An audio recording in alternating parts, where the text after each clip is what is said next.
Hello, my name is Marcus. I'm the compiler of a collection of therapy quotes entitled 1001 Windmills of the Mind, a collection of quotes taken from what's often called the psychodynamic or the psychoanalytic perspective, which long ago, as I understand it, was referred to by some as philosophical medicine, because this perspective seeks to, I believe, ultimately to heal intergenerational trauma. The pattern where if a child, let's say the daughter, doesn't get a secure attachment style with her mother because her mother didn't get one, and likewise that woman's mother didn't get one, and it's passed down like this. So now let's say the youngest one also didn't get a secure attachment style. Like her mother and her grandmother and so on, she's going to be compelled to do one of two things, as I understand it, primarily. When she herself gets a child, number one, she didn't get a secure attachment style, so she doesn't know how to offer it, because an insecure attachment style means they're too angry at the mother for not receiving enough love for them to know themselves. Now, when they know themselves and differentiate from the mother, then they can love the child. So, so number one, the mother, if the child didn't get a secure attachment style, it's because the mother didn't achieve differentiation. That's a symptom of trauma, developmental trauma, interpersonal trauma, relational trauma, an insecure attachment style, strain trauma, right? Basically, there are a wide variety of ways the trauma can be described. Basically, the shame and pain with the mother outweighs the love with the mother. The child can't handle that ambivalence. Some ambivalence maybe, but not that level of it. So he can't leave the mother. The child can't differentiate and know himself. He needs the love with the mother to know himself. Once he differentiates and knows himself, then he can love the next generation, kind of thing. So if he didn't differentiate, he's still stuck in the tar pit of an adhesive negative symbiosis with the mother. The child couldn't leave the mother. So that's the basic theory, that the child needs the love for the child to feel safe enough to leave her and know himself. If he doesn't get the love, he's too afraid to leave her. So he's going to be stuck to her, like psychologically, emotionally, invisibly, that kind of thing.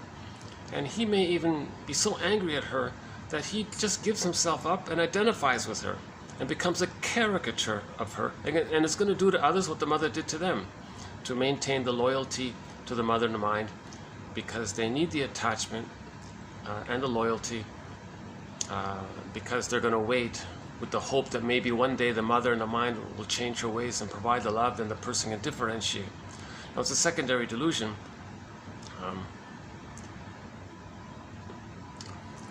So let's back up a sec. So the human baby comes out of the womb too early. We all know that, right?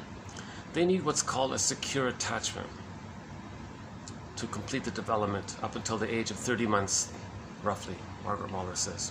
The so-called baby watchers, they all say around 30 to 36 months, the child can have his differentiation, meaning his psychological birth. So the psychological birth, the autonomy, separation from the mother, person has a sense of individuality, and the last two videos, actually the last video, that very long one, the 3-hour one, talked about the real self and the capacities of the real self. Actually, the last two videos, I would say, would be a good preparation for what I'm now trying to say.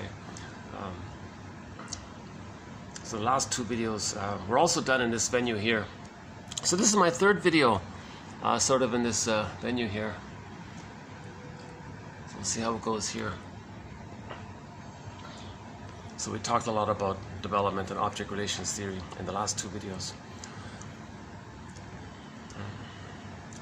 So humans come out of the womb too early, so they have their biological birth. But Mahler says the psychological birth of the child doesn't just automatically appear with the biological birth. The child needs an extended womb, a metaphorical extended womb. This is called the maternal holding environment. the stage of social symbiosis, the stage of undifferentiation, the stage of fusion, the stage of the unico mystica, the stage of the mother-infant dual unity. Whatever it's called, it means the baby feels so safe with the mother, and that the mother's attuned to meet the baby's signals and needs automatically, just like the baby's needs got met automatically in the uterus. The cord and the placenta of the mother, the placenta of the cord, everything was met properly for the baby. Now, post-birth, biological birth, the mother's meant to be kind of like that, to continue that. So she's attuned to the signals. Okay, baby, you want this? You got it. You're not comfortable? Okay, we'll adjust here. You like this? Good. You don't like that? Okay, we'll fix it. The mother is attuned and it can read the little signals all the time. And there's no conditions to it. There's no schedule and no bottle, and, barring emergencies and all that. But again, my disclaimer: I'm not a doctor or something. But so ideally, the theory is the mother provides good enough mothering. It's called a maternal holding environment. The child feels safe and warm. If that takes place, and the love during that time outweighs the misattunements, every time the mother's misattuned, the earth opens up and his feelings gets yanked down into the underworld, the symbol for the unconscious. This is a very common motif in myths and fairy tales. The earth opens up, the young lady gets yanked down into the underworld. Okay, so the underworld is a metaphor for the unconscious. That's called repression. Repression. So in the myth of Kor, Persephone, and Demeter, so the young lady, Miss Kor, was in the field. One day the earth opened up, and the guy yanked her down into the underworld. That means that's a metaphor to describe that when the mother's misattuned, the baby's feelings gets yanked down into the unconscious. So there's this pull down into the unconscious. Now in the Disney movie Inside Out, they got whooped up into the tube there, and sometimes it's a flight upward.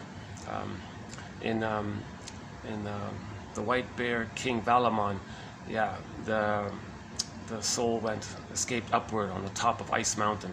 Usually it goes down into the underworld. Sometimes there's a variation of it. It just gets zoomed into some other world or something like that.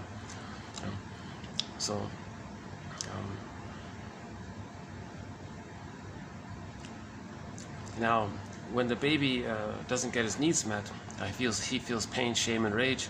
So shame, okay, that's a burning, biting feeling. So the image of the inferno or the hell, that's a metaphor to describe the emotion of shame. Again, myths and fairy tales describe psychology. They're metaphors for psychology. They're metaphors for the internal world. They're true on the inside, not on the outside. Myths and fairy tales are like dreams. They're soul stories. They describe the inner psychological world. Right? So there's no hell place outside. It's a metaphor to describe the emotion of shame. So Miss Kor, when she was yanked down into the underworld, right, and then Demeter had to go down in one version. So now you see the hell scene there. Right? That means facing shame, facing shame. Right? So when the person goes into the underworld, they're facing shame. Now, when a person faces shame, they learn a lot about why the shame took place. Right? So the guy with the horns, okay, the baby creates an image of his mother that caused that. But the mother isn't that frightening creature or entity. The baby falsely creates an image of the mother, but it's filled with his projection of his wishes, feelings, and needs that got disavowed. He projects it. So the baby's enraged. He can't feel that or accept it. It's repressed. It gets zooped down. Now, often when something's zooped down, he's going to then see it onto others. So the baby's enraged at the mother. He sees it onto, okay, he can't accept it, so he says the mother's enraged. He's not enraged, the mother's enraged. So now he creates an image of a frightening monster character. Now that character yanked Miss Kor down into the underworld. So the shame is the environment there, and the character is the imago of the mother that the baby creates. So when Odysseus went into the underworld, he saw Jocasta there. That's the mother. So any woman who uses the child to meet her needs. That's called the Jocasta style of mothering. And Odysseus saw Jocasta down there. So that's the link between a person as a baby feeling shame and rage and Jocasta, right? That's a trauma.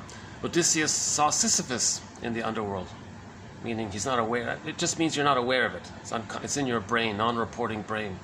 Pictorial implicit memory system, it's in the brain. So these are metaphors to describe the non-reporting brain, which thinks in pictures. Okay. So when Odysseus looked into Sisyphus's face, he saw that it was his face. So that's the recognition that when there's trauma, we repeat and reenact the scene of the crime with the mother in the present to see if we can change the past and get a better past. That's called repetition compulsion following trauma. So that was discussed in the past 2 videos. The last one, the 3-hour one, I overdid it with the caffeine and I was a little anxious in my delivery. But the material, the content-wise is there. If you can somehow forgive me and put up with my anxiety in my delivery, I think there's some great ideas got through there, as well as the video prior to that, the one where you see the building. Yeah, so it's me and the curtain and that tower over there. I don't know if you see it there.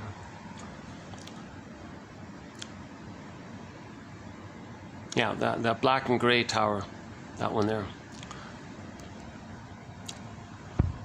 I feel like we covered a lot of solid ground on the past 2 videos.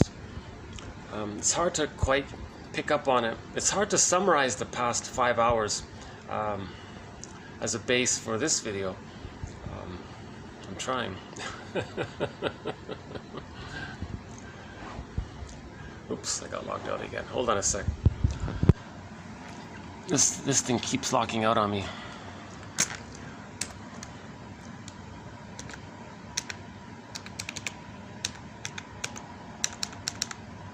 So today's quotes actually will be a little bit on the lighter side. We'll be doing TQ 2194, 5, 6, and 7. So we'll just be doing 4 quotes here. And actually, we did a preview of these quotes in the last video. So this video will sort of just follow up on that preview.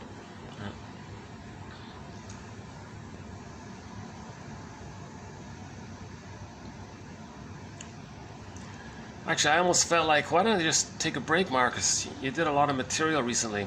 Let it percolate, let it simmer, let it sink in. And I felt that way. And then I thought, well, these quotes for today are not too bad. I want to get these quotes out.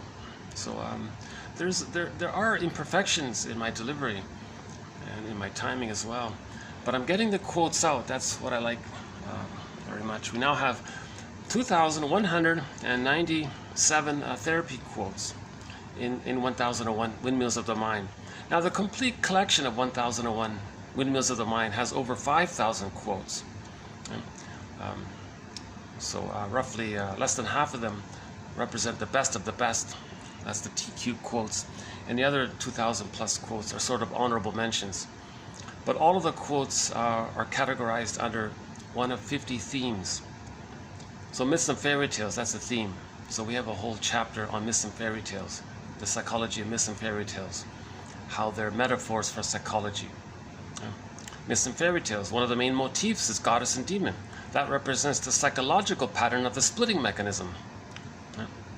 The baby adopts a maneuver of the mind called the splitting mechanism to deny the mother, to deny the painful mother the truth and think that's not his mother. That's the demon one. And he makes up another mother, the goddess breast one, and thinks that's his mother. And by doing that, he can feed safely. So the baby tricks himself, but he found a way to feed. You know. So myths and fairy tales describe this inner world.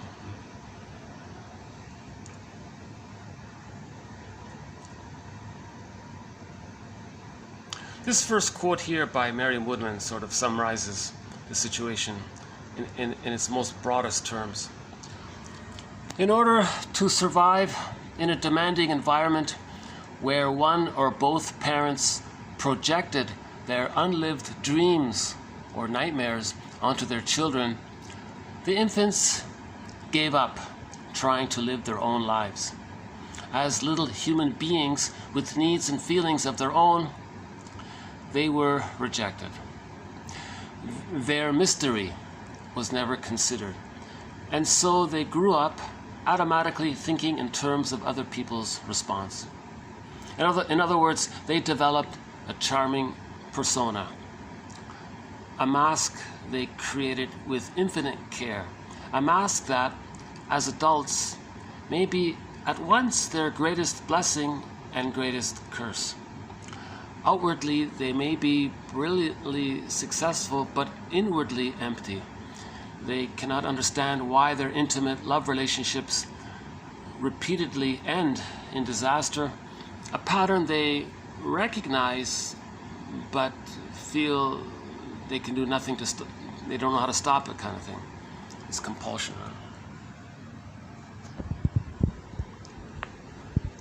So she's being realistic here. The narcissistic pattern can be very charming.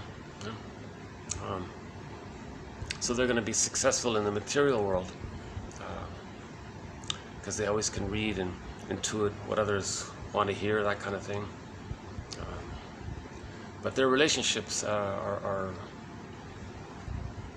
they can't love, right? Really, right? So the child the child has to adapt to his first environment. Humans adapt to their environments. Well, what's the first environment for the baby? It's the breast mother. But what if she's misattuned? That's a huge double bind for the baby. He can only turn to his mother, but she's the source of shame. How does he adapt to that situation? Well, he gives himself up. The mother didn't accept his mystery, his uniqueness. The mother didn't see him, so he can't see himself. The mother didn't hear him, so he can't hear himself. The mother didn't feel him, so he can't feel himself. The child wasn't mirrored. The child wasn't mirrored. Right? The theory is because of the fusion, the oneness there, whatever the mother's doing, the baby's now doing it for himself, kind of thing. So if the mother shamed him, he's going to shame himself. So he gives himself up. So his true feelings are shame. It goes into the unconscious. And then he creates a memory of that called the template. The template or the schema or the working model says to have the attachment with the mother, to comply with the mother, meaning you're having some kind of attachment with her because you're doing what she wants. Now this is not a safe attachment. This is not a secure attachment. This is called attachment failure or an insecure attachment style. Disorganized, reactive, disassociated, avoidant, anxious, etc. So he has the attachment by trying to please her, but at a huge cost, right? So to have that attachment, he has to give himself up. So the title of one self-help book is, "Do I have to give up me to be loved by you?" That's the actual title of a self-help book. So that's the schema. That's the template. That's the psychic template, like a stamp, a stencil in his mind somehow with the neural networking. It's like deep conditioning. That's how we survive. Now that's a trauma. When there's trauma, there's pain. Every organ, no one wants to be in pain, so they're going to try to reenact, replay that interaction with the mother, with others, with the fantasy that maybe someone else can provide the kind of response that he needed as a baby, but no one in the present can do it because nobody in the present is the breast mother. So he's trying to change the past, undo the past, rework the past, get a better outcome for the past by replaying it, reenacting it. Now it can't be done. It's called repetition compulsion. So there's this compulsion to replay because the child couldn't process the pain. He couldn't process the shame. He lost his feelings in the unconscious. He wants to get it back. Yeah? We're always searching for wholeness, healing. So he's going to reenact that scene with the mother. Now why is he reenacting it? Because the baby doesn't understand time. Now the trauma took place during a time of timelessness. Yeah?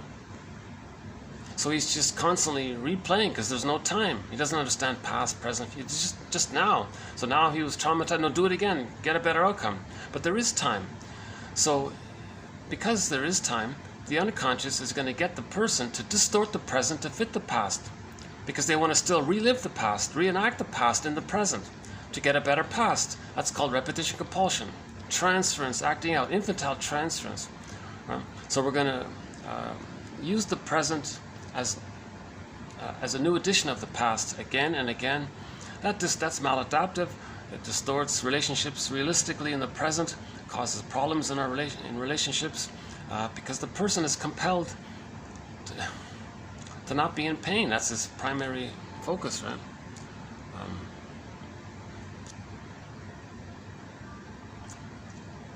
So that's part of the psychoanalytic perspective, to be aware that we're transferring the past in the present by misperceiving, distorting, misunderstanding the present, and making yourselves believe that somebody in the present is emotionally like someone from your past, and you're going to react so, and you'll even coax them and give them that identity and react to them with that identity that you projected onto them in the attempt to replay the past and get a better outcome for the past. We're trying to get a better outcome for the past. It can't be done. So that's why it's Sisyphus. The boulder rolls down the hill. But this behavior is a mirror, as discussed yesterday. All of these, dysfunction is a mirror. Repetition compulsion is a mirror. Transference is a mirror.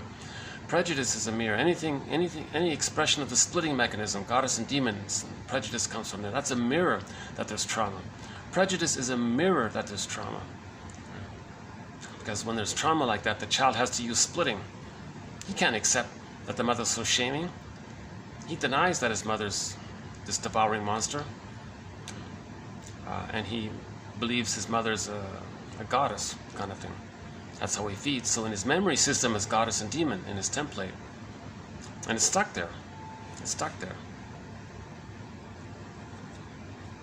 He doesn't want to be stuck there. Just like that woolly mammoth, frozen in that block of ice up in Siberia for the past 30,000 years. He's stuck there. You know, his life is on hold. At midlife, we might say that. I feel like my life is on hold. I feel kind of frozen or stuck or something. When does life begin? I feel like my life is on hold. It's called living the provisional life, the unlived life, the dress rehearsal feeling. When does life begin? The woolly mammoth, he's stuck. His life is on hold. We feel like our lives are on hold. We notice this mainly at midlife, finally. So at midlife, we become a psychological detective and look at these models and psychoanalytic quotes and theories and speculations and hypotheses, and it all, bit by bit, it helps us to make us conscious.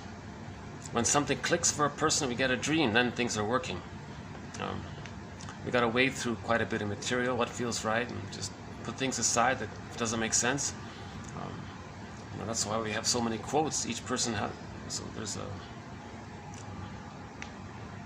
because nobody knows what's going to resonate with what person in that situation. So that's why there's a variety of, that's why we have 50 topics, you know. Actually, we recently started a new thread on the psychology of art and another one on crime. So that actually there's 52 topics at the moment.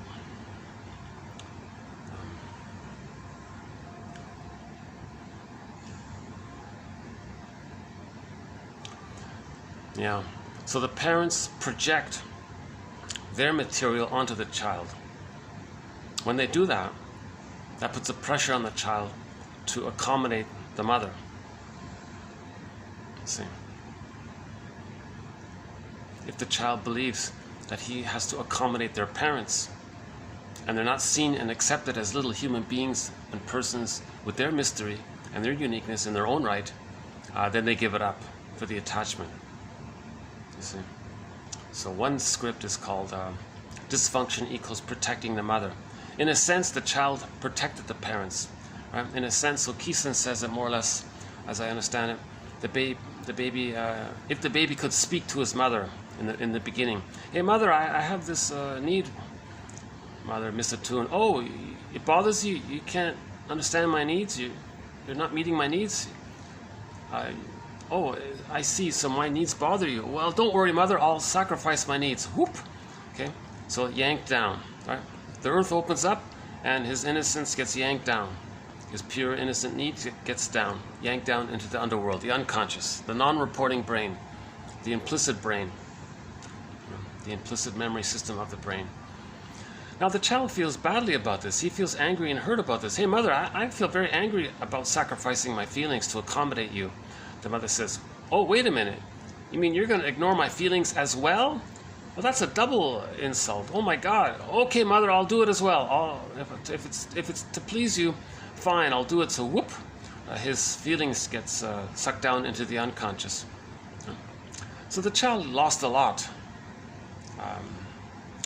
He doesn't know himself. He doesn't know what he feels so much. He gets, the metaphor is he's frozen in a block of ice. Many ways to describe the repression, or disassociated or something.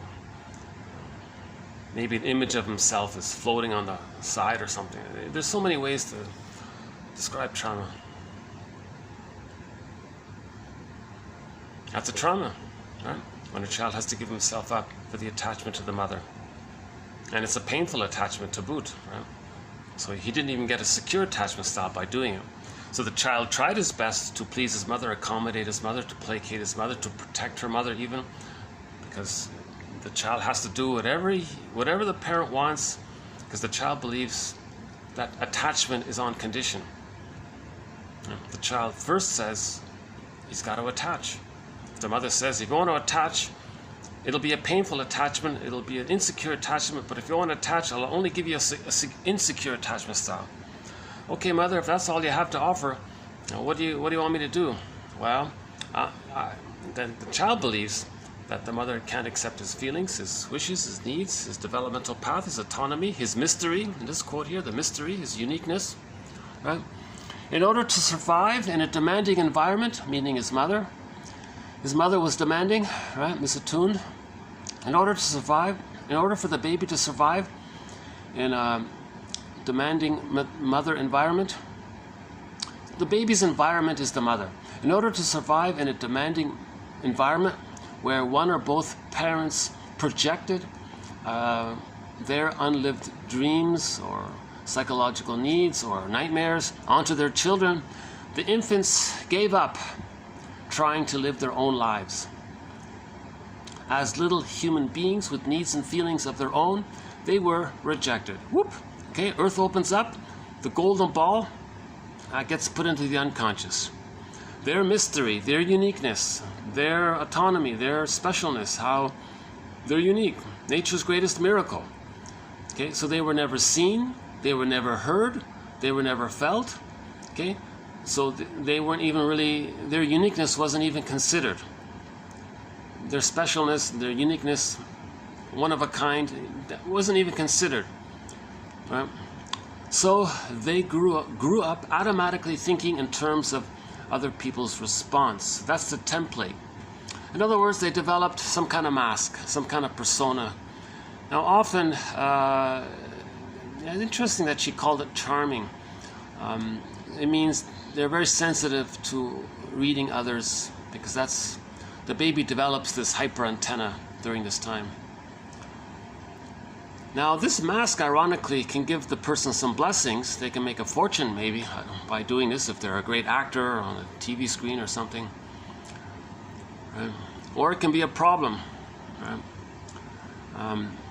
For example, maybe they are successful in their career because of it, but inwardly, no, they feel that something's missing,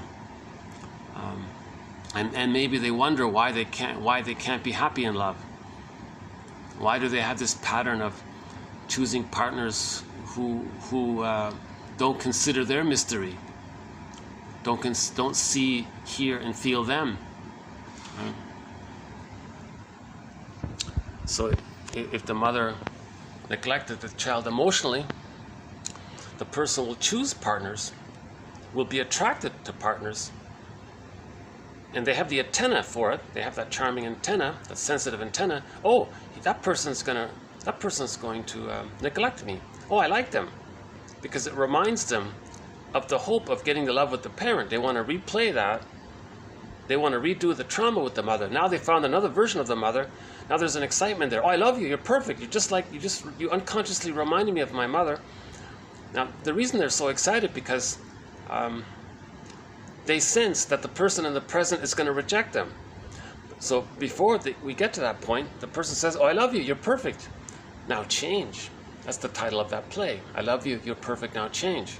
The Nylons. One of the singers from the band, the Nylons, performs in that off-Broadway comic musical called I Love You, You're Perfect, Now Change. So 2 videos ago, we played the song, actually in the last video as well, called The Rockabye Lullaby from the Nylons. Anyways, that's a side note. The song we're going to play in this video today is from the soundtrack to the movie Polar Bear King. So at the end we'll have a brief reference to the Valamon story. And they made a movie about the Valamon story called The Polar Bear King. So I just took a song from the soundtrack of it.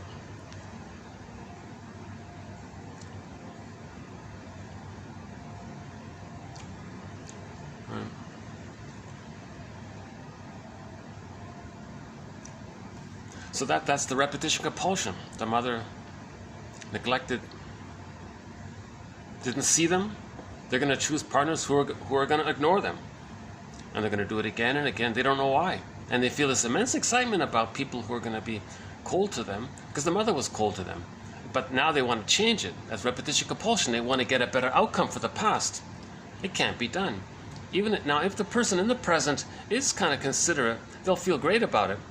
But it doesn't change the past. They're still stuck with that same psychic structure. The person in the present is bound to be imperfect. It's inevitable, I guess. They'll be enraged during those times. You betrayed me. I thought you were the one. Oh, you're not the one. And suddenly they have this compulsion to leave the person because it's so painful to feel what they would have felt as a baby had they could feel it. Now they're actually trying to feel it, because they're trying to heal. Healing is feeling. But it's just so much, And you need consciousness to know what's going on. Okay, now you get it. Okay, my old feelings are coming up. Okay. So a lot of feelings are an intrapsychic experience. The person in the present just triggered something from childhood. The feelings are from within. If you want to blame anybody, blame your parents. Okay. But we often blame the person in the present. Keeson says, if you have these opinions about others, redirect it back to the source at least. At least do that. The partner's not responsible for giving you persecutory anxiety, the feeling that you might not make it. But that's what the baby felt when the mother's misattuned, malattuned, unavailable, absent, these kinds of things. So this is just a very broad description. Karen Horney calls it, they're going to develop the glorified self, the idealized self, the as-if personality, the false self, this mask, right? Now, part of this mask, what fuels it is the constant need to be important, because the baby thinks he's a little god in the beginning. So the person's going to chase the phantom glory of image that they believe, which means they believe that when they were a baby, they were little gods. That's the phantom glory image. So Karen Horney calls it the search for glory, meaning the power, prestige, and status, and these kinds of things, to always have that feeling of grand importance, and to trigger the feeling that they had as babies that they were little gods. So they're always going to think that and chase that. Now the truth, the shamed self, the hungry, enraged, empty self, the despised self, the unloved self, they see onto others and then shame them to communicate that the mother shamed them. So their shamed self, it's repressed. When something's repressed, they're going to see it onto others. Okay? Then they identify with the aggressor, do to others to communicate what the aggressor, mother, did to them. As if to say, look, everyone, I see my negative humor towards those nice people, innocent people. I'm trying to show you, I'm acting like my mother. Don't you get it? My mother was shaming towards me. I don't remember it, but I'm doing it to communicate what she did to me. So we reenact as a communication. We don't have words for this. We don't know it. So we acted, and we're meant to then convert it to words. So we want to transfer acting out into vocabulary. Now the acting out is unconscious memory, amnesic memory. Amnesic memory is communicated through this acting out. So we want to convert amnesic memory seen through the acting out and convert it to conscious memory. We want to make unconscious memory into conscious memory. Then we stop repeating. So Russell says we repeat, we reenact because we lost our golden ball. We repeat and reenact because we're searching for our golden ball. Once we finally get our feelings back in, we stop repeating. Trauma means we're going to repeat to see if we can zoom back in the past and have a new past where we weren't traumatized. It can't be done. That's why there's this cycle of Sisyphus over and over again until we finally recognize, like Odysseus, when he went into the unconscious, saw Sisyphus there and saw that Sisyphus was him. We have to see how we are Sisyphus. We have to see how we're Sisyphus. When we recognize that in some way in our lives we're like Sisyphus, that means we recognize that there's trauma. Because repetition compulsion Sisyphus is synonymous with trauma. Now we go, okay, trauma, that means insecure attachment style. Okay, insecure attachment style. Now we become a detective. So what happened with the mother? Maybe she had an insecure attachment style. Now if she had an insecure attachment style, so just to loop back to the beginning, she may do one of two things. She may shame her baby to communicate that she was shamed by her mother. That's called a negative magic gesture, because she didn't get a secure attachment style, so she's angry about it. As if to say, look, mother in mind, my child here, your grandchild, I'm not going to give your grandchild a secure attachment style because you didn't give me one. And I want to show you that I didn't like how you didn't give me one. I'm going to show it to you because I'm going to act it out.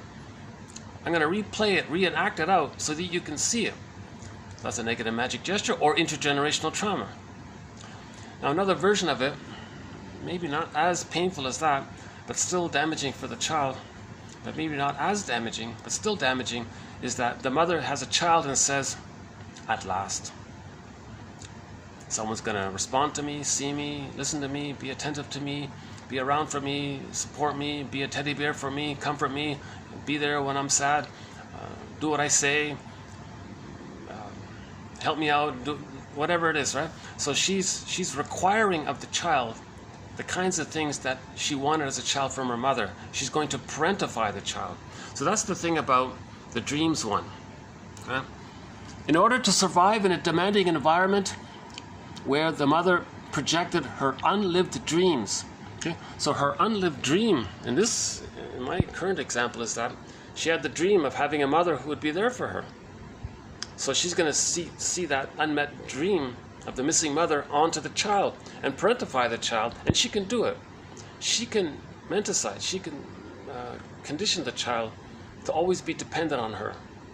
She's going to reward regression, classical conditioning. She's going to reward, provide love and soothing whenever the child is down, helpless, needy. Oh, mother's there. Anytime the child tries to be autonomous, express a wish, a feeling, the mother will either punish the child or withdraw her love. So she withdraws her love if the child's going to be autonomous. So she's conditioning the child to always be dependent on her.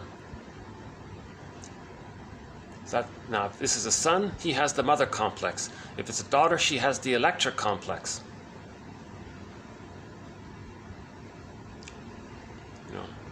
Now, the mother doing this is using what's called the Jocasta style of mothering. So that's intergenerational trauma. So the psychoanalytic perspective, I think, is ultimately to heal intergenerational trauma, because somebody at some point is going to say, wait a minute, I don't want to do to my children what my parents did to me.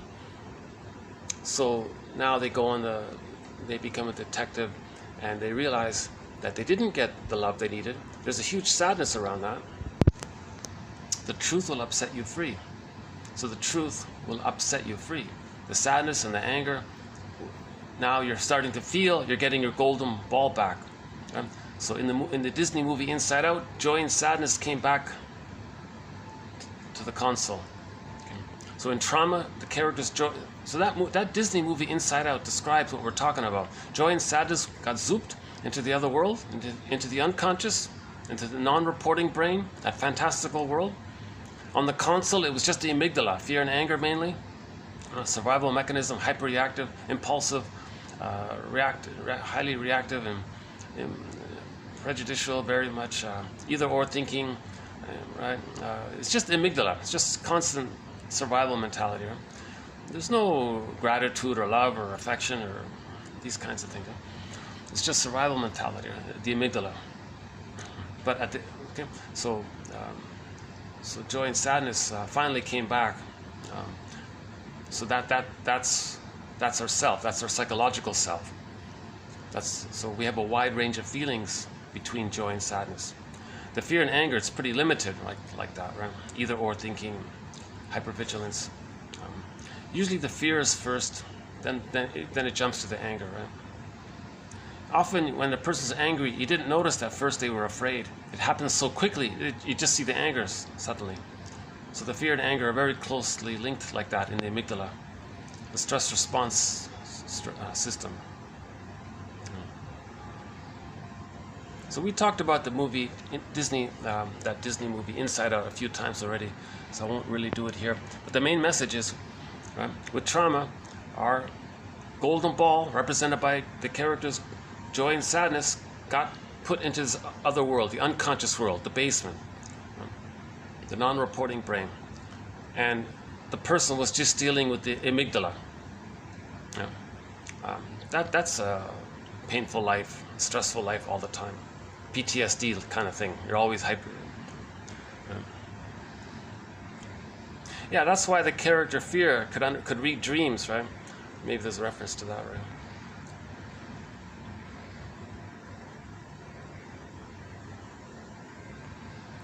So I'll pick up on that one later. Yeah, we could do a whole video just on that movie Inside Out. That's a great movie. Just mainly for the idea, just for the visual, just to impress that our feelings get squelched. All we have is the amygdala. Now we sometimes blur it all one.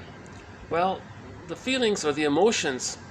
See, Woodman says call these more emotion. To make it simple, why don't we call your impulsive feelings your emotions? But your feelings are more about your deeper self, your values, your identity. So your feelings are deeper, what's true for you. Your emotions maybe just more for the situation kind of thing. That's her theory here, right? So, yeah. What was my feeling in that situation? Not my emotions, my feeling. Emotions are affective responses determined by complexes. Okay, traumatic scripts, schemas, mother complex, electric complex, Joukowsky complex, in traumatic scripts, right? Emotions are affective responses determined by complexes, momentary reactions to an immediate situation, so being triggered. Now, feeling, on the other hand, evaluates what something is worth to me. That's more related to your psychological self, not your survival self, your ontological self. So feelings are related to your ontological self.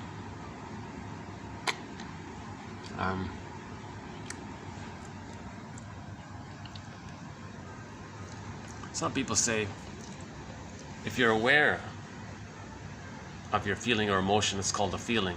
If you're not aware of it, but you're having, it's an emotion. Different ways to talk about it.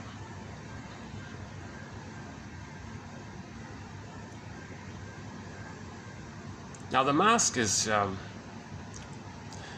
Woodman says, well, no, don't think too badly about the mask.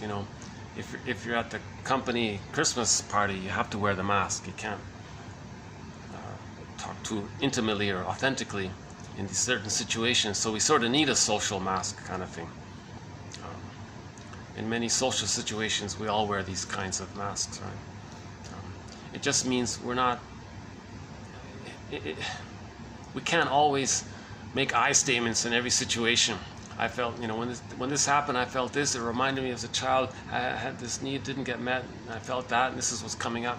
How do you hear me? You can't always engage in therapeutic dialogue in every situation. So you just put on the mask. Oh yeah, how's the weather? And just that kind of thing. Okay, a new vocabulary here. One of the unexpected side benefits of 1001 Windmills of the Mind is that we're learning some German. So here's another new German word. I'm not sure how to pronounce it. I think it's Tor Schluss Panic. German word, something like that. Torschluss Panic. Torschluss Torschluss Panic. If there are any imaginary German viewers out there, please correct me. Torschluss Panic. Torschluss? I don't know. Torschluss Panic. So Woodman was saying that this is an example of what might prompt a person to begin the midlife audit, the second journey of midlife. So somewhere around midlife, we get this sense, wait a minute, is my life on hold? I feel like I'm missing something. Something's off here. I feel like, you get that feeling that something's, your emotions, maybe you feel that you're not fully real, that you're going through the motions in life. So maybe at that, and then now you're getting older and you feel like opportunities are closing because you're getting older. Now you're in your 40s or something. Your youth is pretty much near the end or something. So at that point, there may be a kind of panic at the thought that a door between who you thought you were going to be and the reality that life's opportunities are becoming more narrow because you're getting older. So that whole sentence is called Torschlusspanik. Torschlusspanik. Torschlusspanik. Torschlusspanik.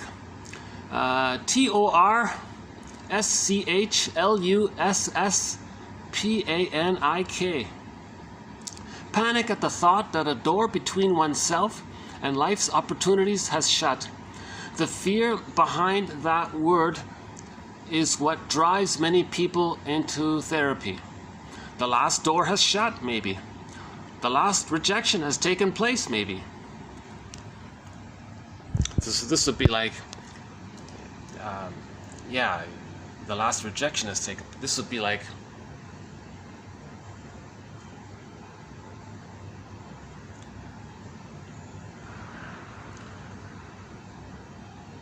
maybe the career became limited to an end. Now they only hire people in their 20s. They don't want people in their 40s anymore. Something like that.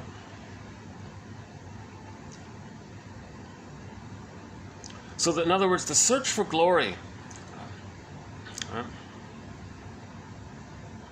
So in Peer Gynt, it took place for him at the very end of life. He thought, oh my God, where's my soul? Solvig, my soul, where have you been all my life? And Solvig, his soul, which was disassociated the whole time, are you kidding? I've been here with you all along. You just ignored me. So for Peer Gynt, the midlife took place very, very late in life. Sometimes people begin midlife in their 70s or something. So it's not necessarily a fixed age thing, right? They say.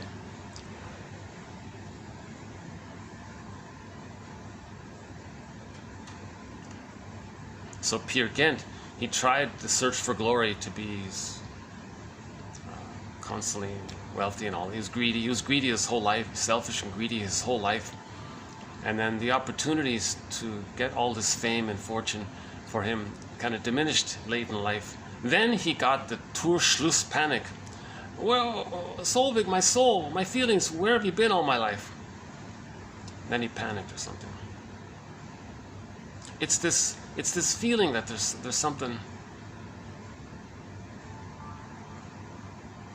that there's something wrong, right? It's the feeling, if the woolly mammoth could be conscious one day, and he had the thought, wait a minute, I've been stuck like this for 30,000 years? Oh, I don't like this. He might roar or cry or something, and then ice would melt. You'd be free at that point if you could feel the truth. The truth will upset you free. So we're talking about grief work. We're talking about grief. Some of the feelings related to grief work include, number one, well, when there's a loss, right? When there's a trauma, we're in denial, disbelief. We don't own it. We disavow it. Okay, when there's a trauma, there's a kind of shockness to the trauma, right? We feel numb. That's the first stage of grief, right? Now finally, maybe afterwards, there's this kind of so-called bargaining, searching, reminiscence, what's going on, anger, guilt, this kind of yearning, constant yearning for what was lost. Now this yearning doesn't work, so now we're feeling despair that our search isn't real. We can't travel back, and Humpty Dumpty, we can't put Humpty Dumpty, we can't go back, just like Humpty Dumpty can't go back to the way he was. So now there's disorganization and despair. Now there's more loneliness, ambivalence, helplessness, the abandonment, depression. Right? Now finally, if we work through all of that,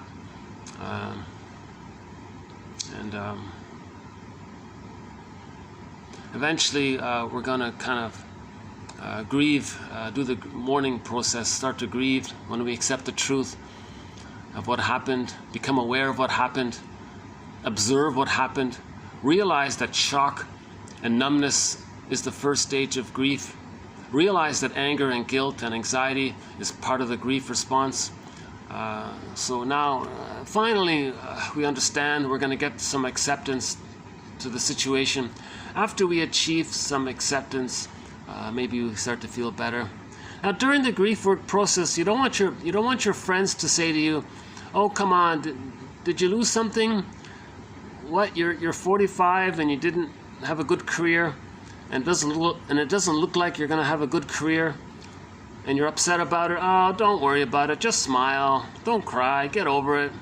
Now, these remarks can make the person who is grieving feel misunderstood and angry and hurt, because the listener's unconscious fear of pain may lead him to disconnect emotionally and fill the silence with some protective platitude. So the most blunt song about this cruelty is that song "Get Over It" by that band called the Eagles, right? Get over it. You got an inner child? He wants to beat the inner child. What a cruel, savage thing. That song really describes the cruelty of not having feelings for ourselves. So the protagonist in that song was saying, I'm not talking about the singer or the writer of the song, I have no idea about that, but just to talk about the character embedded within the song. That character saying "get over it," he's basically saying that his mother shamed him so much, and he wants to shame others to communicate that his mother shamed him. So the other person was vulnerable. What, you're vulnerable, you're sensitive, you have feelings? And get over it. Don't feel it. He criticized it, because when he was a baby, his mother criticized him and shamed him. So the idea in that song would be for the character in that song to realize that he's doing to others to communicate and to see for himself what his mother did to him. He's trying to make himself conscious of what happened to him. So he's reenacting what happened to him by acting like the aggressor, shaming others to communicate that his mother shamed him. You see? So a person who's negative towards others, they're trying to be aware that their mother was negative towards them. You see? Okay, the next one is on projective identification. Honestly speaking, I spent a lot of time in yesterday's video here for 3 hours on this topic of projective identification. So I'm not going to redo it, to tell you the truth. I'll just read it through. But if you want to know more about projective identification, I suggest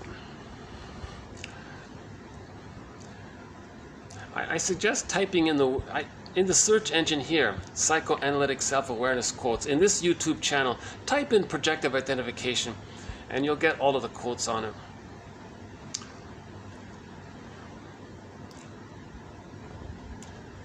Okay, just in a nutshell, the baby's nursing, right?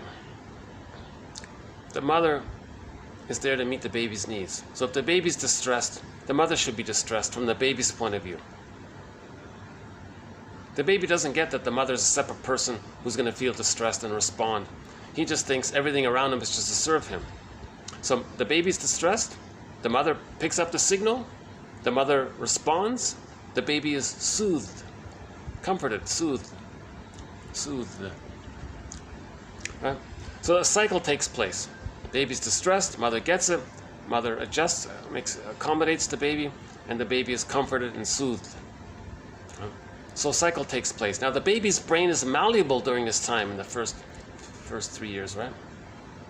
So because of the fusion and because of the interaction and because the brain is expanding and expanding based on the interactions with the mother, the wiring is laid down based on the interaction with the mother. So now the child's wiring is set that he can soothe himself. So mother soothed the baby, he now has the template to soothe himself because a cycle took place. That's called projective identification. Baby got the mother to feel what he's feeling, the mother got it, responded, the baby was comforted, the baby calmed down, and that's a wiring takes place. That's called projective identification, right? So that normal cycle takes place. Now what if this fails? What if this doesn't take place? What if the mother's shaming? No, gaslights the baby. No, baby, you don't feel this. You feel this, I don't care. The baby tries harder. Come on, mother, feel what I'm feeling. We're one, so you should feel what I'm feeling because we're one. Mother goes, I don't care what you're feeling. I don't know what you're feeling. I don't know what you feel. I don't know what to do with what you're feeling. Well, come on, mother, I'm trying harder. So the baby's screaming louder or something. What? This is annoying. Your screaming is annoying. What do you want? So he's trying harder and harder. Now it's going to fail. If it fails, and the soothing network doesn't take place because of a lack of the mother's attunement and appropriate response, and he's stuck there. When he's stuck, that's a trauma. He's going to repeat it. So later on with others, he's going to reenact that. He's going to get others to try to feel what he's feeling. So he wants to coax others, taunt others, induce others to try to feel, express what he doesn't know that he's feeling. Because the baby's not conscious of what he's feeling. So later on, the person doesn't know what they're feeling, but they want the other to feel it. Now let's say they manage to get the other to feel what they're not feeling. The cycle can't complete. That's as far as it can go. They can taunt others to feel distressed, and all they get is some momentary satisfaction of being distracted to not be aware that they are feeling what they're expressing for them. So they got someone else to visually express what they're feeling, and then they don't have to be aware that they're feeling it. So they get a little schadenfreude by that. They get some relief by that. So they got the other to feel shame, and they feel, oh, that's kind of cool. They feel a little better.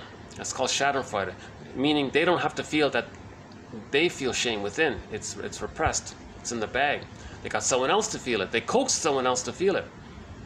Now, ideally, the fantasy would be, let's say the other person got triggered or induced to feel what the projector is unaware of what they're feeling.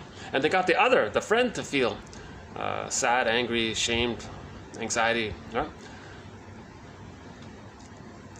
Now, that's the limit of it, because there's no way the two of them can merge so that the projector can get the wiring based on how the friend handled those feelings. It's not going to happen. Nor are they going to travel back in a time machine, morph back into the respective roles. The friend becomes the breast mother, he becomes the baby in his arms or her arms, and then he gets the wiring based on the friend, now the breast mother, soothing him. He gets the wiring laid down, and then he's good that way. Now he hops back in the time machine. They come back in the present. The breast mother becomes the friend, and he becomes grown up. And now he's got the wiring, and he feels calm. Now then later on, he doesn't need to coax others because he knows what he feels. He doesn't have to taunt others to feel what he can't feel because he can soothe himself. That's not going to happen. There's no time machine. Huh?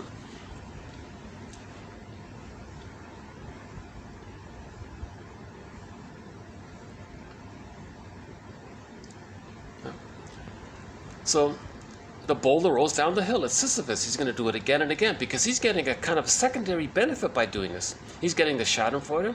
He's preserving his infantile megalomania because he identified with the aggressor. The aggressor was the powerful one. That fuels his infantile, the grandiose the idealized self, the grandiose self, the phantom image that he's a little God because he's creating him. He got the other to feel shame. He felt that he actively did it, so he felt important. So he feels strong and important if he got the other person to feel shame to help him not feel his shame. He felt important doing that. So he feels infantile megalomania, the grandiosity by that. So he feels important, right? He feels the comfort of not feeling his shame. So he gets a secondary gain by taunting others to feel what he can't feel. And he's going to be stuck like that. No matter how well the friend responds, it's never going to change. It's never going to give him the wiring. Now some authors, what's her name? Cabanas, she says, no, you can do it. You can be perfectly... I don't agree at all. Most people don't agree. No person in the present, if they can handle your emotions that you're inducing in them, it's not going to lay down new neural wiring. Yes, there's some neuroplasticity to a degree. Now, the only time a change really takes place is through a long, multi-year therapy, 3 times a week or whatever, 2, 3 times, 4 times, whatever it is a week, over 2-3 years. Then maybe there's some, you have the memory of the therapist supporting you. Then you can have a new neural pathway that you can rely on. But just in the moment with your friends, it's never going to happen, right? The friend will give up. The friend will say, in the beginning, hey, I feel like you're taunting me to feel angry. Are you feeling angry but you're not aware of it? Because I feel like this pull to feel angry around you. I think maybe you feel angry but you're not aware of it. What do you think? He might say, oh my God, now that you mention it, I think I am angry. Okay, go on, talk about it. So it can be helpful that way if the friend, using his so-called countertransference, can bring it to the projector's attention. Okay? Now sometimes the projector wants the other person to feel angry because misery loves company. Now they both feel angry or sad or whatever it is. So sometimes friends accept that to support each other emotionally to get through a phase or something.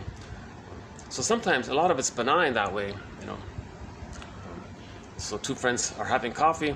The first friend feels sad. The other friend was feeling fine. The second friend, after 10 minutes, starts to feel a little sad. Hey, wait a minute. I was feeling fine here in the beginning. I'm starting to feel this little tug of sadness for some reason. I'm wondering if maybe you feel sad and you're not aware of it. Oh my God, you picked that up. Yes, I think our interaction, your tone, your subtle things, it's kind of triggering me, I feel like this push in me to feel a little sad, but I wasn't. So I'm thinking maybe that's called projective identification. You're unknowingly trying to coax the other to feel what you can't feel. So if the receiver is feeling him, he can bring it up, raise it up as a question. Are you feeling sad? And if he's honest, he'll say, okay, I think if you noticed it, then let me search more deeply. Then that's helpful. So the friends are helping each other. Right? Now, if the person has a narcissistic pattern, they'll be enraged. They'll just shame you for suggesting that. How dare you say that? You know. The deal with 2 people with a narcissistic pattern is they don't talk about vulnerability with each other. The deal with them is they take turns playing big shot, meaning preserving their megalomania. All right, friend, you can go on a rant and play big shot, and I'll listen. And then I'll have my turn to play big shot, and then they'll see each other next week. And that's the limit of the arrangement.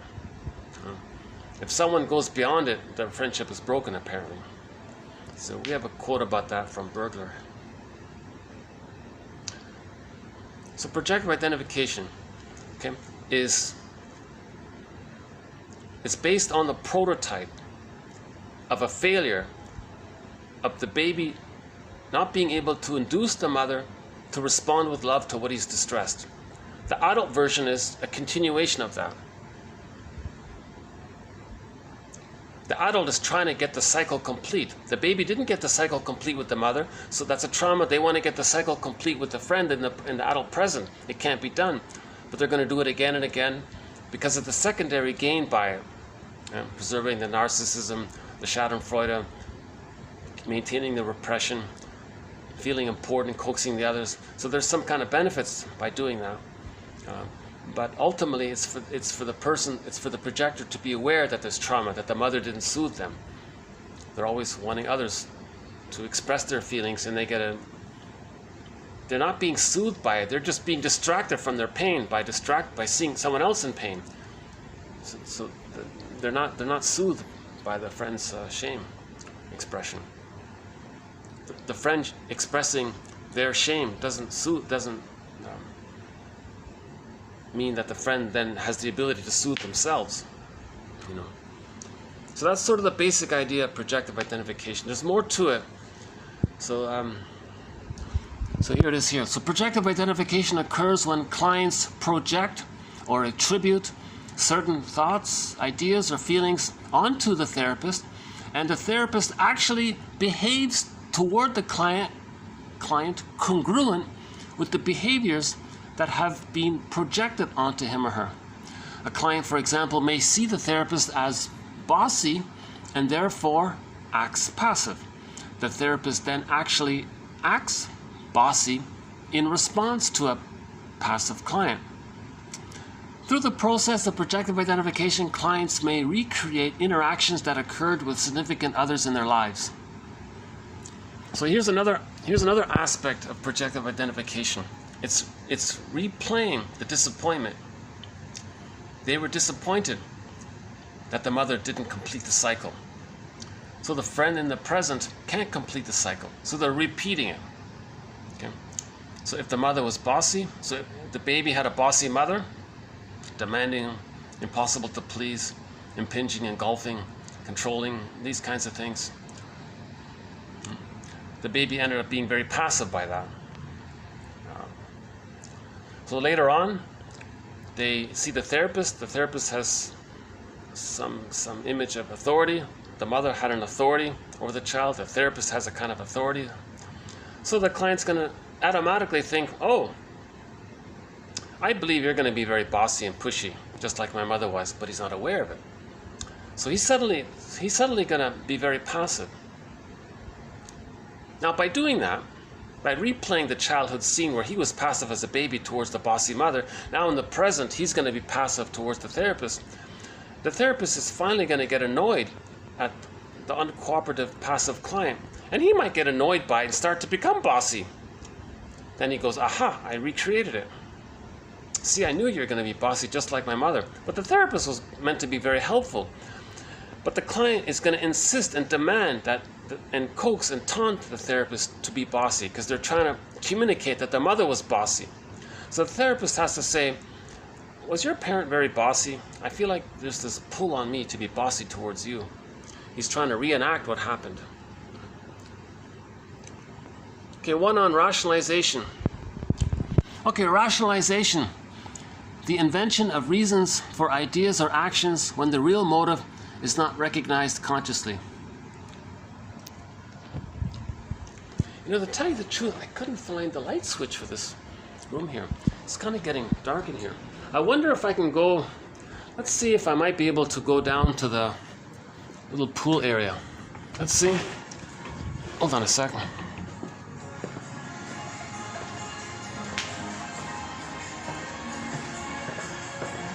Okay, there's a bunch of people. Yeah, look at that. See, there's a whole crowd of people there, right? That's too bad, yeah. Although there is more light here. Maybe I can just do it down here.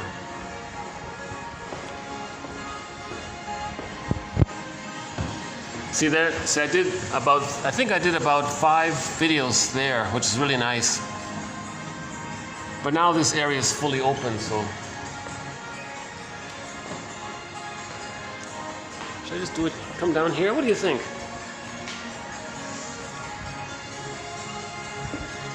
Yeah, there's more light here. Oh my God. And at the moment, there aren't people in this little area here.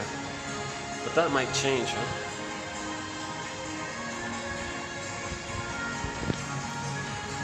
Yeah, let's move it down here for a while.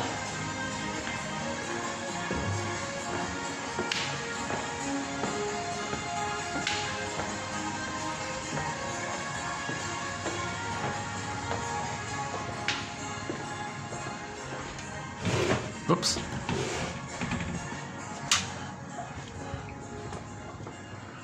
Or, if I open this, See, I don't want to show you the old dilapidated buildings there, but let's see. If I hold the camera up, maybe I can.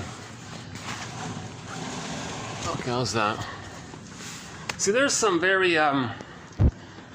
see, this little tiny side has some old rundown buildings, so, but I do get more light. Okay, I can live with that, I guess, for a little while.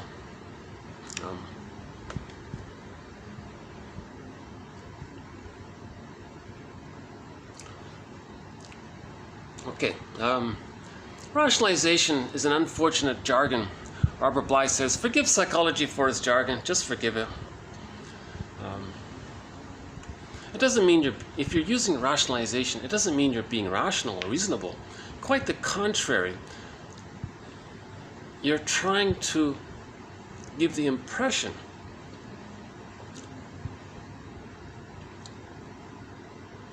that you're being rational. In other words, you're lying. You want to convince others and yourself that the irrational thing that you're doing is rational, because you don't want to admit the true reason for why you're doing it. So you want to mask it with the lie called the rationalization. So rationalization is when you want to give the appearance, the mask of being rational. Fake logic, pseudo-logic, logical fallacies. The best way to tell a lie is to include a few crumbs of truth in it. A half-truth is the father of many lies. If you can't dazzle them with your brilliance, baffle them with your bull, confuse them.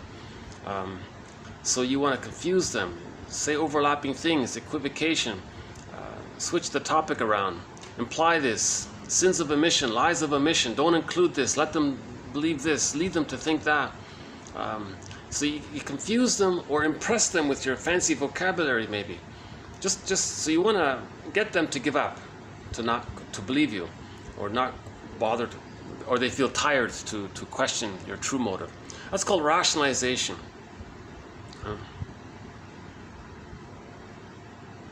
Endless examples. So if I binge eat a box of cookies, I might say, well, there's nutrition, there's wheat, there's a little nuts, there's some nuts in the cookie, and that's healthy, the nuts, right?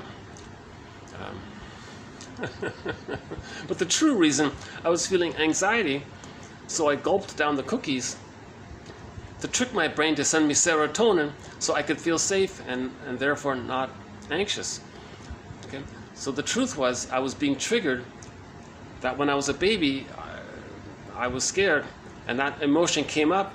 I didn't want to face it, so I tricked my brain to send me some serotonin. So serotonin is the emotion, the chemistry of safety. So the mammalian part of the brain, when it gets food, that means the person's safe. It got food, so it gets serotonin. When something gives the person a feeling of safety based on their situation, on their psychic structure. So, for example, a person with the bully pattern, when they control others, they feel safe because they got the attachment to somebody else. So they got serotonin by controlling someone. The narcissistic pattern, when they shame someone or put someone down, they feel safe by that because their structures, they want to be one up over the other. Just like the bully pattern wants to be one up. So they get serotonin. Yeah, I'm very distracted by this unsightly building now. Maybe I can move over to the next one. Hold on a sec. Let's see. What if I go to my...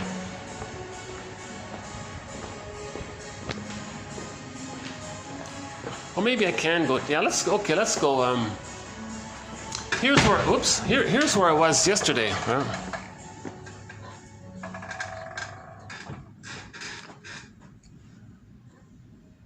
Geez, I can just come back here, can't I, huh? See, I didn't use that room because the people were there. They're still down there, aren't they, huh? That party, huh? Yeah. Well, I don't want to interrupt their party, that's for sure.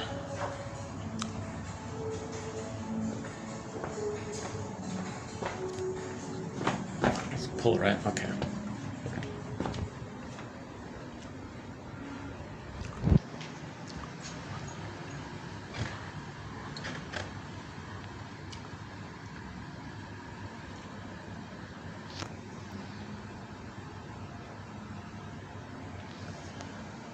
Unless I can find the light switch.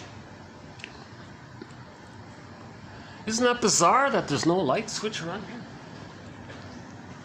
Okay, sorry for the delay. Fast forward this video for a couple of minutes. Let's have one more look for the light switch here. It's not that, right?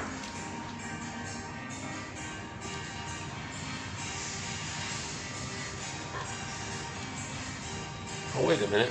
What about this?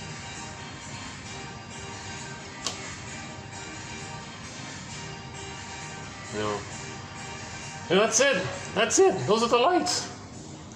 How do you have a room with such dim lights like that? All right. All right. Sorry about that. Sorry about that.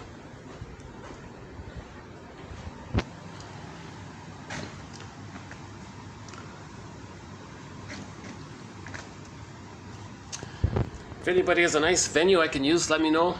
Okay. Okay, we'll talk more about rationalization in other videos. Bergler says these are resistances to healing because you're afraid to heal. So you're always lying and creating excuses. It's easy to do. It's easy to make up some nonsense. And you might believe it, and you'll be aggressive about wanting to sell the idea. Okay, transference. Transference.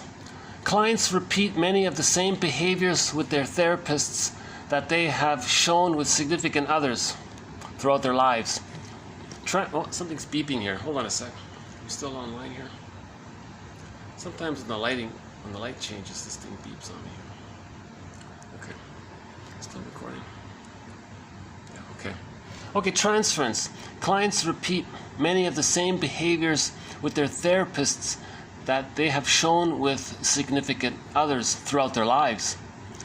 Transference interpretations by analysts, by therapists, are attempts to show clients how they are repeating these patterns and how these patterns have led to many of their interpersonal difficulties. Of course it's going to lead to interpersonal difficulties. Because if the mother shamed you, and you want to transfer that,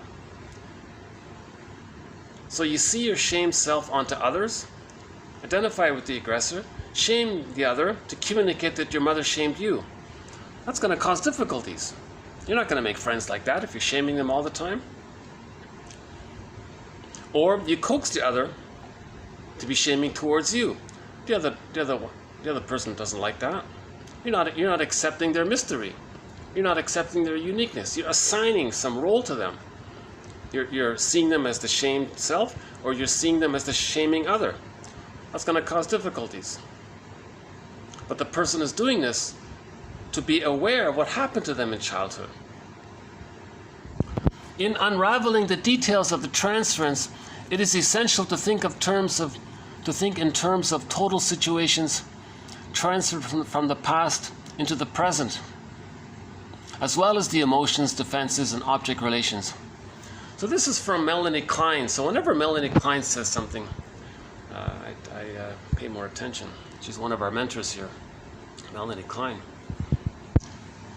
So to better appreciate the power of transference, don't just think about the person's total situation of when they were a baby. Think about the total situation, a holistic, broad situation that they're transferring into the present. Not just specifically the parent or the rationalizations or the emotions. Think about the whole thing. I thought that was interesting. Okay, because I want to leave this room here, partly because of that, I'm going to speed this up here. Okay, the next one from Robert Bly. So he was about the white bear, the polar bear, the white bear, King Valamon. Unfortunately, I heard this a long time ago, so I don't remember the story fully, and I couldn't find an audio copy of it anywhere online. But it's in the tape collection called Facing the Shadow for Men and Women by Woodman and Bly. I think it's a 5-hour, it's a 4 cassette tape series, about 5 hours long. And in that set, they talk about the white bear, King Valamon. They describe it there very well. That's some of the best audio right there. If you can find a second-hand copy of that audio, I would get it.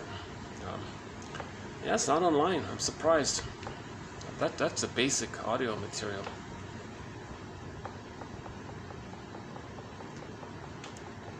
But Robert Bly does discuss it in an article,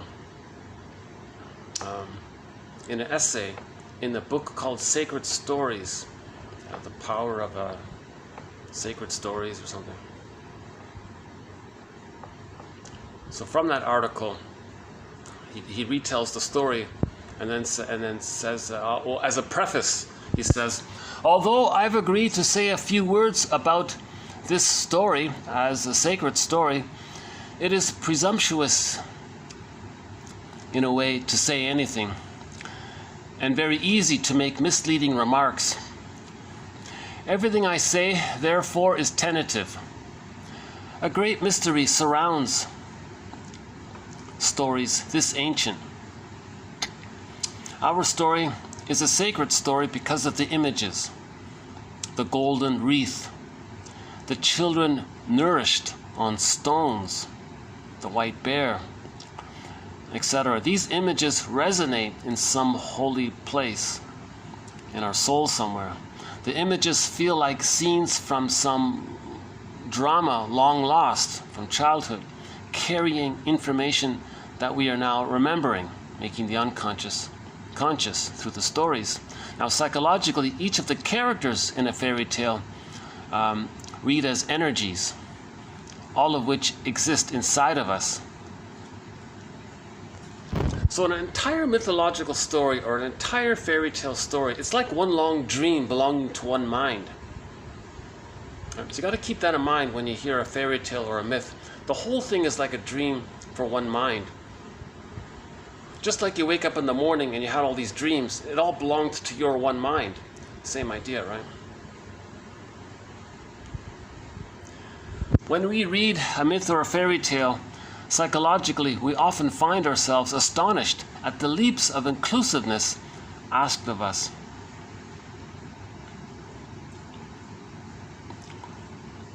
Now, in the story, there's a scene where two of the daughters didn't hold on to the bear's fur. Letting go of the bear's fur means returning to the normal, boring, bitter, limited, sad human state. You know, if I'm going to talk about this story, ironically, my view here is very distracting. So why don't I let me get the song in. So a movie, it's not great. It's okay. It's watchable. I would say it's worth watching. It misses a lot. It misses a lot. It doesn't convey the whole the grits of the psychology of it. So it's a little lighthearted somehow, but it does convey the basics of the story to some degree. So from the soundtrack to the movie called Polar Bear King, I'll just play the one song about it. It's in the whole soundtrack is instrumental. It's just 1 minute long.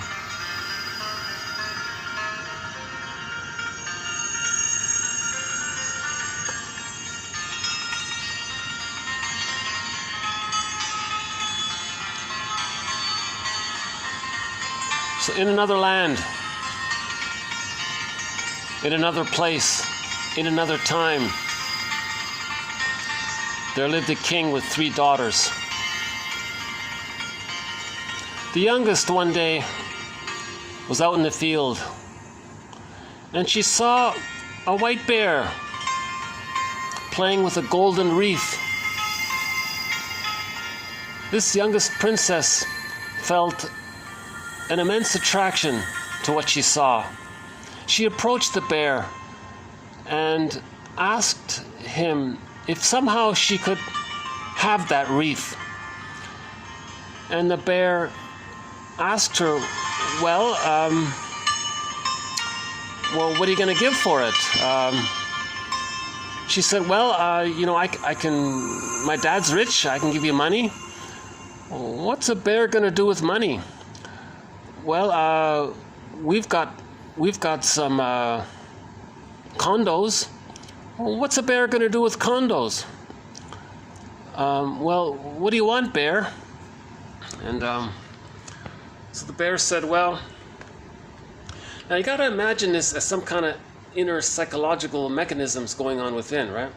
So the woman who sees the bear in the golden reef, the bear is her soul, and the golden reef is the sparkling joy of their feelings, the vibrance, the golden ball, the vibrancy of her feelings, her aliveness of feelings, the shining of her feelings. So she's re-embodied, so she wants to be re-embodied with herself. She wants to be connected to herself. That's the white bear. So the white bear represents her disowned embodiment. Okay, the polar bear represents the protagonist's disconnection from their body. So the white bear is the body, basically. Okay? The feeling to be connected to ourselves. Now, when we're connected to ourselves, that means we get our golden ball back. That's the golden reef. So the golden reef is the golden ball, aliveness of affect, a wide range of affect, needed affect, the whole range, the whole spectrum of emotions. It's vibrant. In the painting Stepping Out by Roy Lichtenstein, you can see the vibrancy. Right? So in the Disney movie, it's joy and sadness. So we want to get back joy and sadness. So we could imagine joy and sadness, maybe they're holding the reef, each of them are holding the reef, or wearing the reef or something golden or something. So we want to get joy and sadness back. Okay. The feelings that they have, it glitters like that golden reef or something. So we want to get back both. We want to get back our embodiment, and with it, we can feel. Connected to ourselves, we can feel. In the Odyssey, it's Ithaca and Penelope. Okay, so usually it's the two parts there.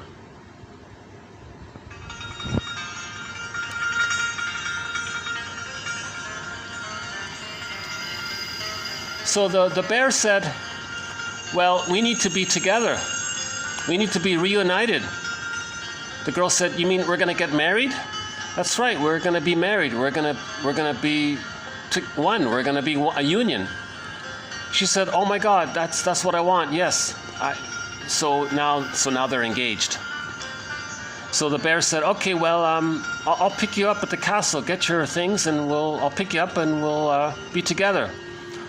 She said, okay, that's great. So the youngest daughter goes back to the castle and tells the king and her sisters that she's engaged. They're going to get married. Now the king, the father,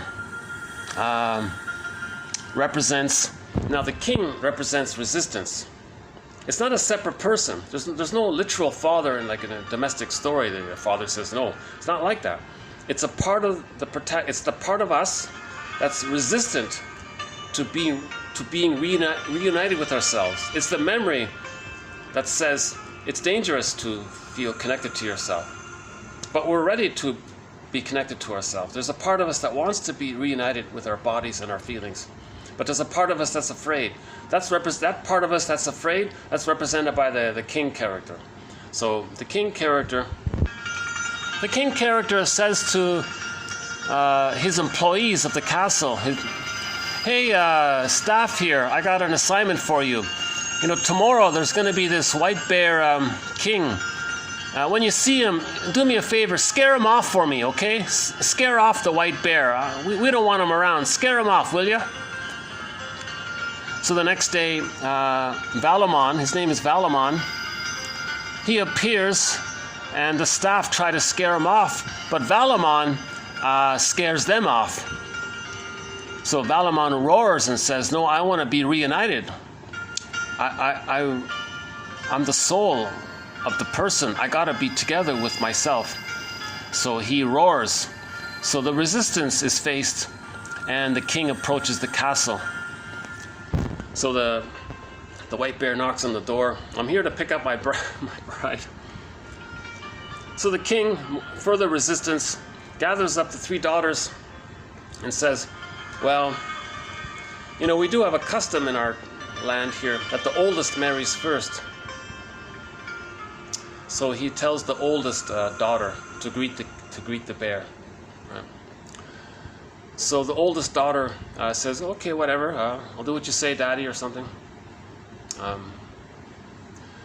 So the oldest daughter greets the bear. The bear is a little confused at first.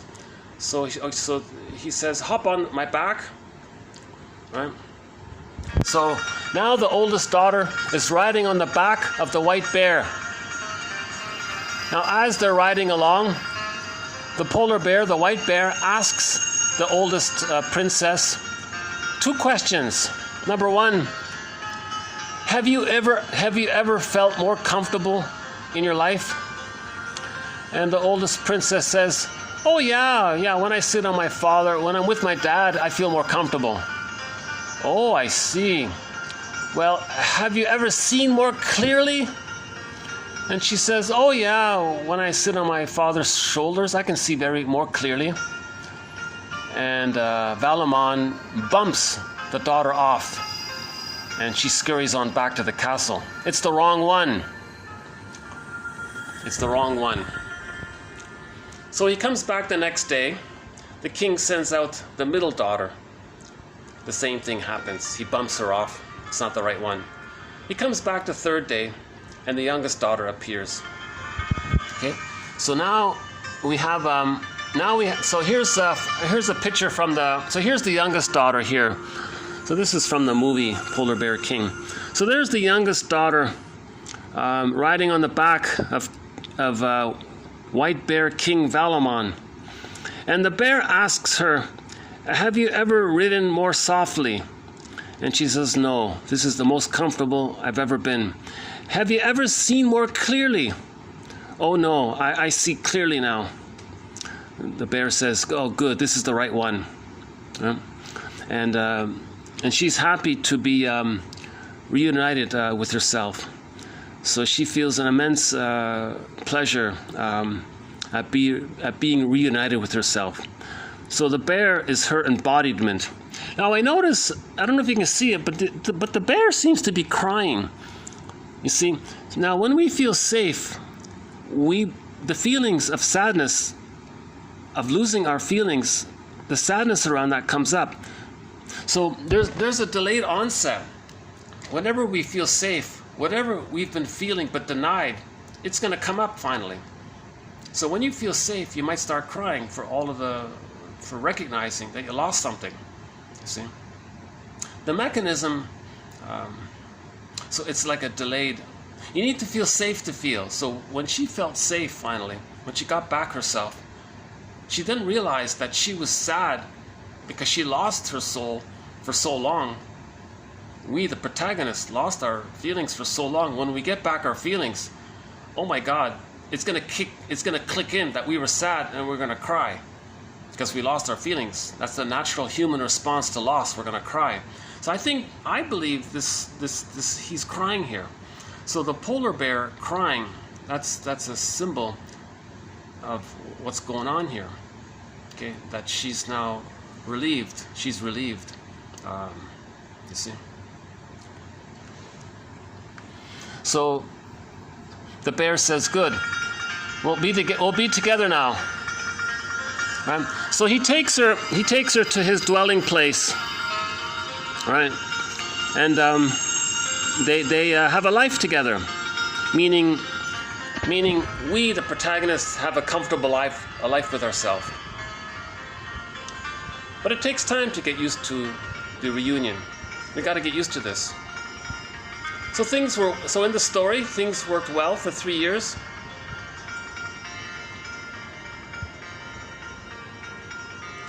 Now the story describes it as the bear is the bear during the day, but at night, as the unconscious, he becomes the prince, but she's not aware of it, she doesn't remember it. In the day, he's the bear again and does his bear activities or something. And somehow it works out. She's happy. So the person is happy. The person is happy to accept their feelings and not question it. Now one day, she doubts her own feelings. So that's the image of the candle. And the wax dropped on it. And then the bear took off.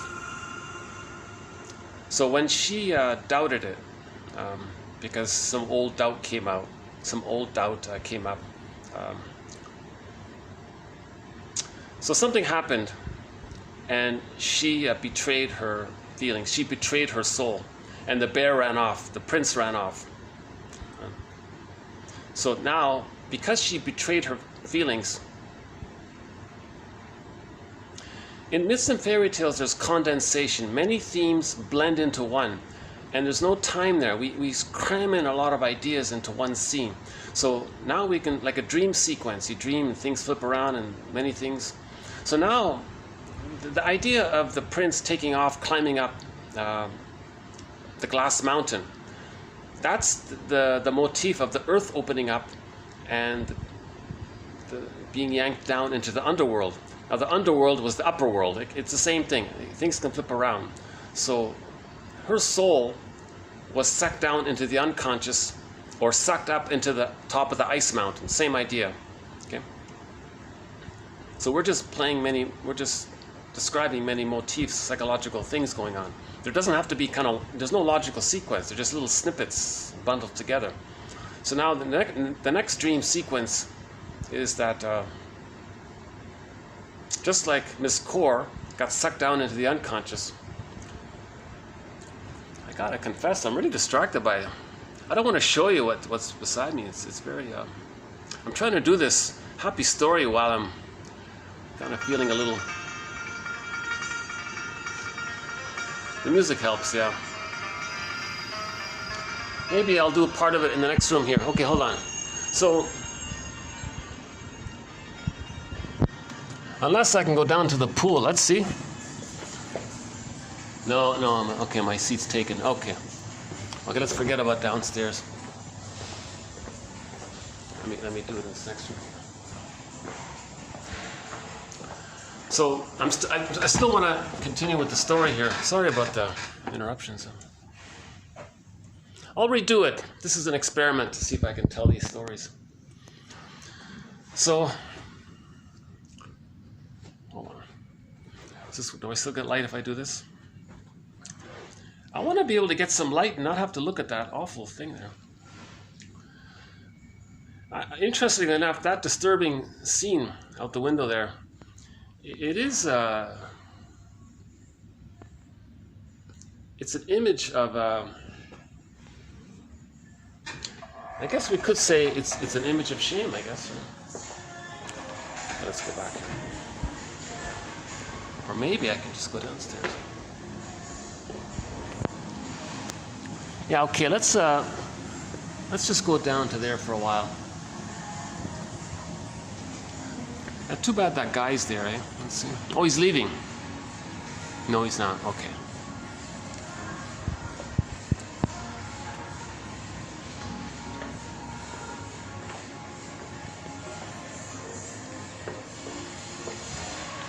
Okay, I'll finish the story. Hang in there.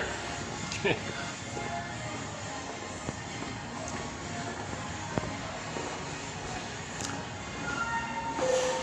So let's just call that part one. What I did was part one. So I'll just end the story there. That's called part one. We'll come back and do part two. So that's the end of part one. Turn the tape over. Oh, well, maybe not. Let's see. Can I do it here? Yeah, maybe I can go here for a while.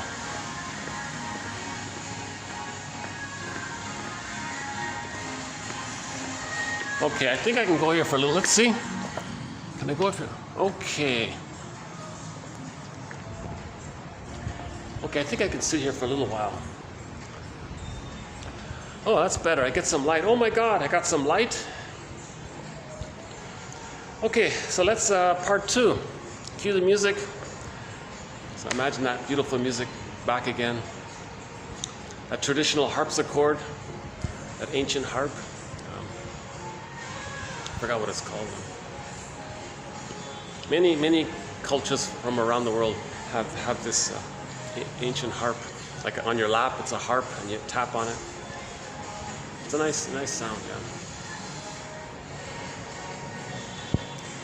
So part two is that she lost her soul. The soul went up the glass mountain.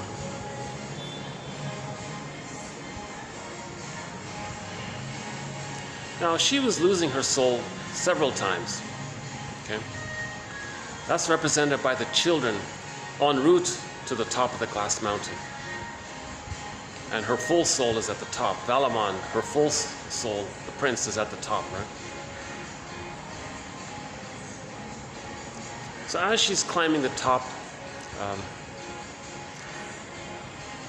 she faces the times when she betrayed herself and she accepted it. Then she gets gifts. She gets gifts. She sees herself, she hears herself, she feels herself. She's doing the process of self-reparenting. Because in the story, she meets these children and she's nice to them. So she's nice to herself. Finally, she gets to the top of the glass mountain.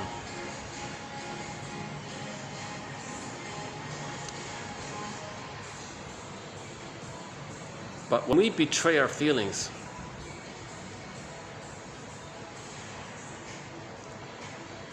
it means the image we create around the mother shaming us. In the story of Valamon, it's the boar queen, the boar. It's a half woman, half boar, a woman with these husks, a very ugly woman with husks. It could be any frightening, devouring, dangerous entity or something. So Valamon is going to get married to the boar queen. So that's the image of the mother complex. So the person doesn't want to be ensnared in a negative relationship with the rejecting mother all the time. That's very painful. That's a very painful situation. Now, the top of the ice mountain, that'd be like the bottom of the hell scene, right? It's sort of similar, different versions of it. You're freezing up there, or you're sweating down there, whatever, it doesn't matter. So she wants to save her soul, right? She wants to find her soul, right?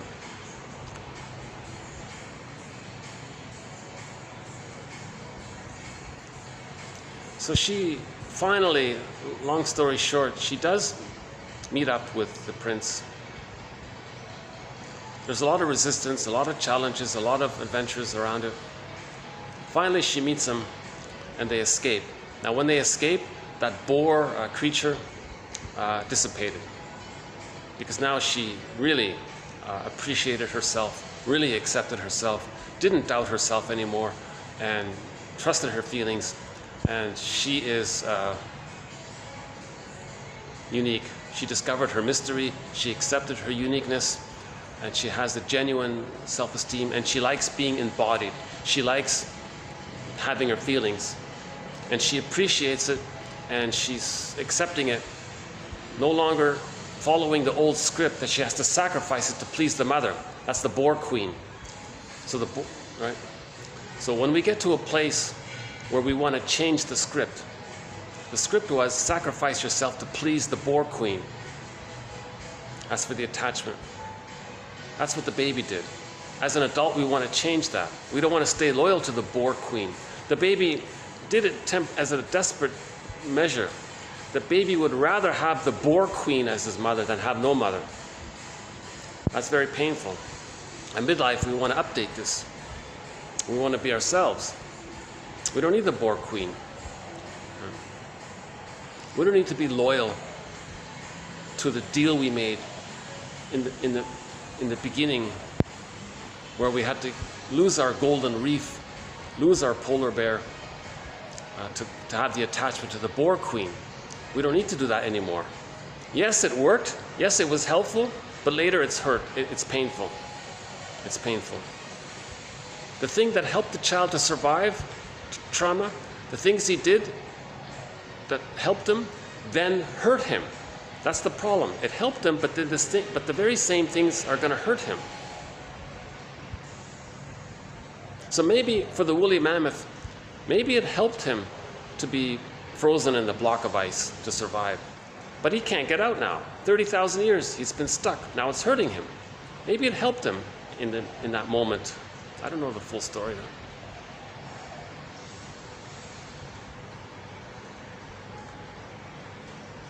And then when she was climbing down the mountain, those children that she met, that she was nice to, actually they were her children. Like in the story, those were her children that were helping her. She didn't know that she was kind to those children. It turned out that they were her children. Those 3 years when they were together, they were having children, but they were always lost. Right? Now she got back her children. So at the end of the scene, it's her, Valamon, and her 3 children are back. That's an image of a fullness of ourselves, right? Now the older sister and the middle sister, that just represents we're not ready. The older sister and the middle sister, that just means that those are the times in our lives when we don't want embodiment. We're still in the narcissistic chase for glory. We're not ready to know ourselves and discover ourselves. So that's what the oldest daughter and the middle daughter represents. The phenomena of not recognizing our soul. We're disconnected from it. We're not there yet. So they haven't reached midlife yet, put it that way. The youngest one represents that quality of it might also be like the first time we think there's nothing wrong. They're in denial. Remember grief, shock, trauma, denial, numb. That's the first one, the oldest daughter. Second daughter, again, numb, really, I don't get it. Maybe finally by the third, we start to realize, okay, no, there's something here. I want to heal. Oh, got some people here. Okay. Okay, today's a short video in comparison to the last video. Why don't I just maybe go back and wrap up this video here. Hold on a sec.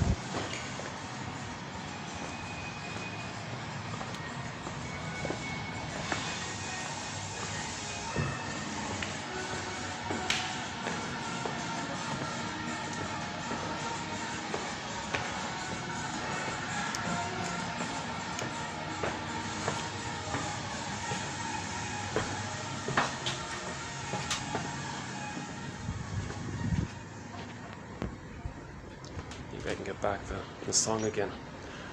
Hold on a sec.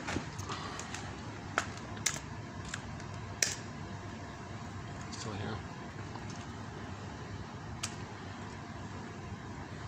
Well, Here Comes the Night. Why don't we play the song Here Comes the Night by the band Streetheart. One of our musical voices to 1001 Windmills of the Mind is a song called Here Comes the Night.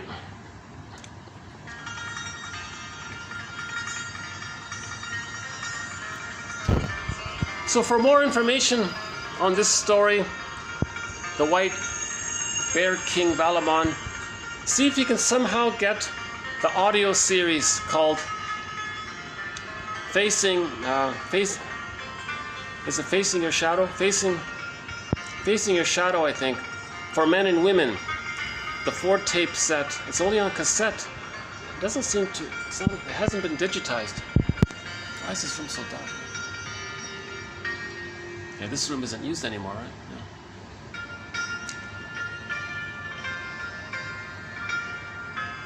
The same with Iron John, right? Iron John,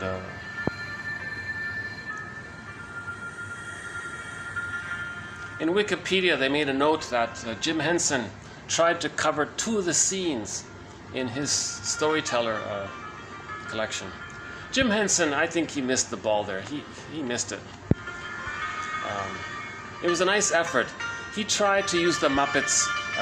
He created Muppets to retell some of the scenes in the fairy tales. So 2 of his sequences are from this story, the Polar Bear King, the White Bear Valamon, right? Where the husband was half animal, half human. That's going back and forth. The dialogue between back and forth, right? Unconscious, conscious, or embodied. See, the body's the unconscious. Oh yeah, remember that? Someone said your body's the unconscious. So there's the body, right? The bear is like the body, that's your unconscious. So you're going back from the unconscious, the bear, and then he's the human. So we go from human to bear, right? Back and forth. That's conscious to conscious. That's that dialogue we want to have, that kind of flow of getting to know ourselves. How do I feel about a certain situation? Those kinds of things. Here comes the night.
Okay, so thanks very much. This has been TQ 2193 4 to 7. TQ 2194 to 7. Some from Merriam-Webster. The new German word, Torschlusspanik. The panic that time is real. The difference between feeling and emotions. So feeling is in the bag, emotion is the amygdala mainly. Wow. Okay, the grief, projective identification, rationalization, transference, and a little bit about the white bear Valamon story. Let's maybe close up with another song here.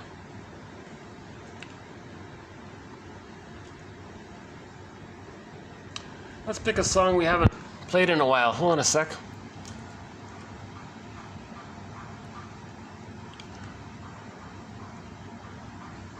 Let's see.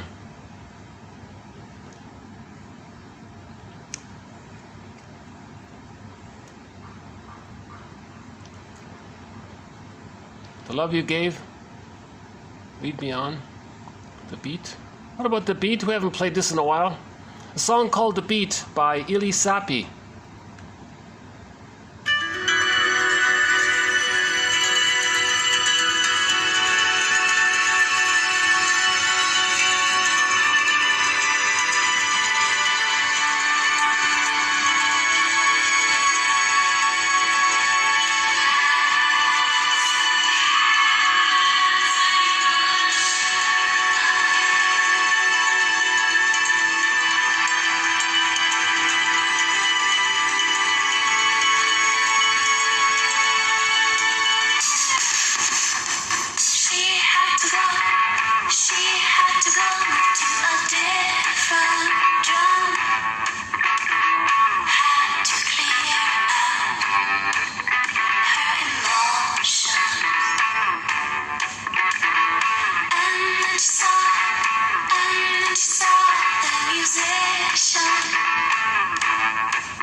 Okay, so thanks very much. We'll be adding more quotes to our various threads.